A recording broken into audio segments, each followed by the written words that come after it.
Tonight, stocks plummet. The worst day on Wall Street in 6 years as one of Wall Street's largest investment firms goes bankrupt and another is bought out. That was 5 years ago today when Lehman Brothers collapsed, sparking the worst financial crisis since the Depression. 5 years later, most Americans aren't convinced that we've recovered from it. And I challenge the president with that concern. 5 years out, let's take stock. I'm looking at the cover of Time magazine this week. It says how Wall Street won. And we've got polls showing that, 2/3 of the country still think we're going in the wrong direction, think the economy is no more secure. What do you say to those Americans who think Wall Street is winning, but they're not? Well, let's think about where we were 5 years ago. The economy was on the verge of a Great Depression. In some ways, actually, the economic data and the collapse of the economy was worse than what happened in the 1930s. And we came in, stabilized the situation. We've now had 42 straight months of growth, 7.5 million new jobs created, 500,000 jobs in manufacturing, 370,000 jobs in an auto industry that had completely collapsed.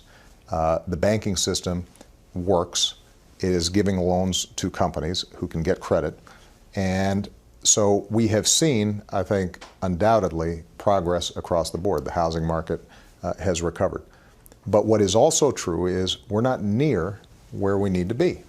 And part of it has to do with a whole bunch of long-term trends in the economy where the gains that we've made in productivity and people working harder have all accrued to the people at the very top. 95% of the gains to the top 1%. That is so striking. It is. And the folks in the middle and at the bottom haven't seen wage or income growth, not just over the last 3-4 years, but over the last 15 years.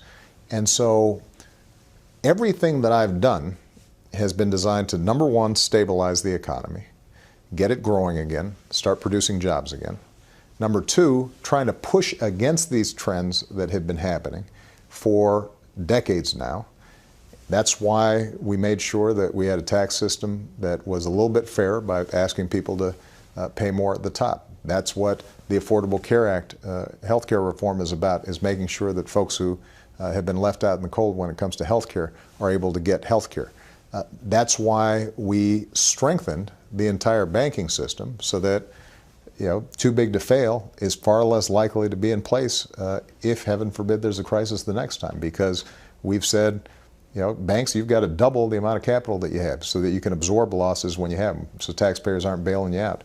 If you do start going under, you've got to have a plan, a living will, we call it, so that we don't have to come in and clean up after you. You're going to be on your own. Okay, but you do all these things and still 95% of the gains go to the top 1%. Do you look at that 4.5 years in and say, maybe a president just can't stop this accelerating inequality? No, I think the president can stop it. The problem is that there continues to be a major debate here in Washington, and that is, how do we respond to these underlying trends?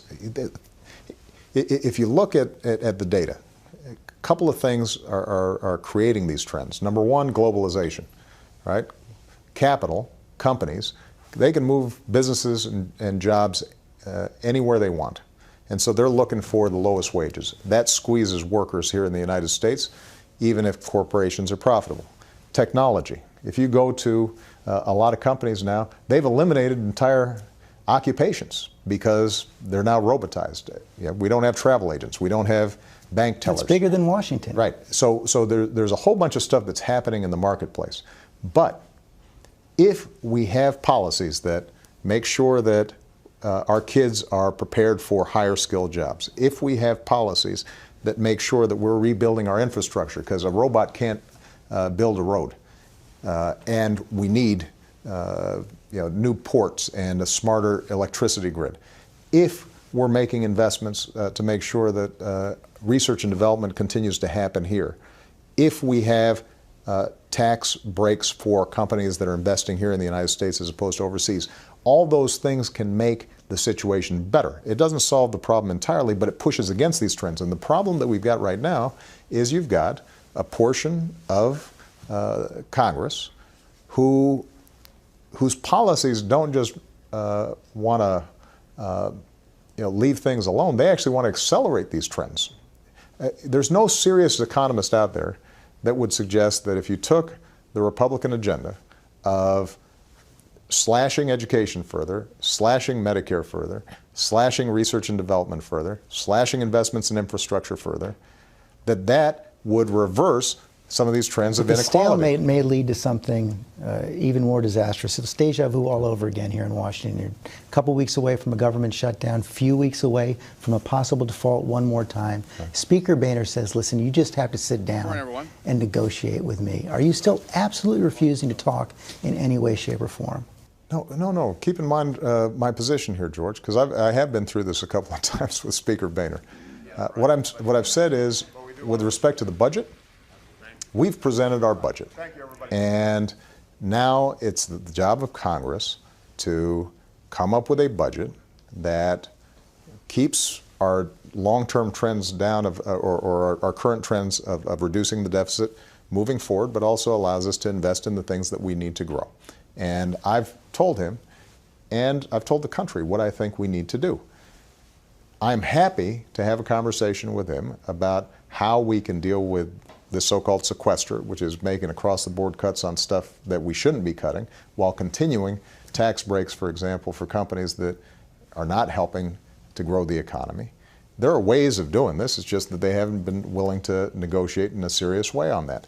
What I haven't been willing to negotiate, and I will not negotiate, is on the debt ceiling. But presidents have done that in the past, and you've done it in the past. No. George, if you take a look, what has never happened in the past was the notion that in exchange for fulfilling the full faith and credit of the United States, that we are wiping away, let's say, major legislation like the health care bill. So you're not open to any changes in Obamacare? That's never happened before. And when it comes to budgets, we've never had a situation in which a party said that, unless we get our way 100%, then we're going to let the United States default.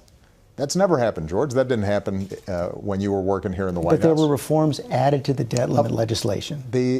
George, I think it's fair to say that never in history have we used just making sure that the U.S. government is paying its bills as a lever to radically cut government at the kind of scale that they're talking about. It's never happened before. There have been negotiations around the corners because nobody had ever presumed that you'd actually threaten the United States to default. So how does this end then? They say they need changes in Obamacare. You say you're not going to negotiate. Are you just betting they're going to cave?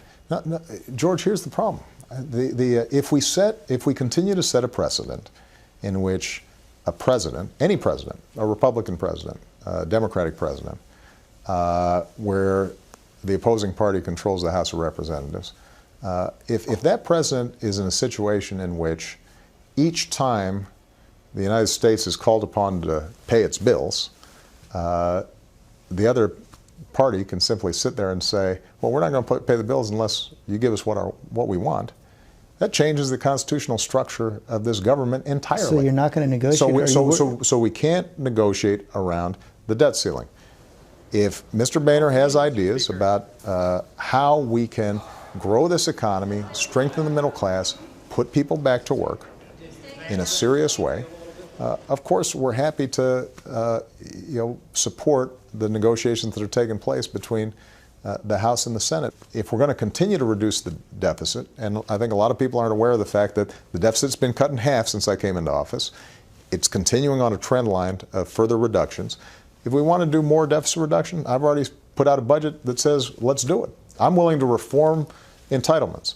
I'm willing to, cut out additional waste that may be there. But what I also think we should be doing is eliminating corporate tax breaks that nobody can defend, but keep on reappearing each year in the budget. If we are serious about it, there's no reason that we can't do it and do right by the country. How about beyond the deficit? You were reelected a little more than a year ago. 332 electoral votes, 51% of the vote, first president since Eisenhower to do it twice. You put gun control at the top of the agenda, immigration reform, climate change, all of it stalled or reversing. How do you answer the argument that beyond the deficit, this has been a lost year, and how do you save it? Well, on immigration reform, for example, we got a terrific bipartisan vote out of the Senate. You had Democrats and Republicans in the Senate come together, come up with a bill that wasn't perfect, it wasn't my bill, but got the job done. It's now sitting there in the House. Not going anywhere. Well, but what I will say is this. If Speaker Boehner put that bill on the floor of the House of Representatives right now, it would pass.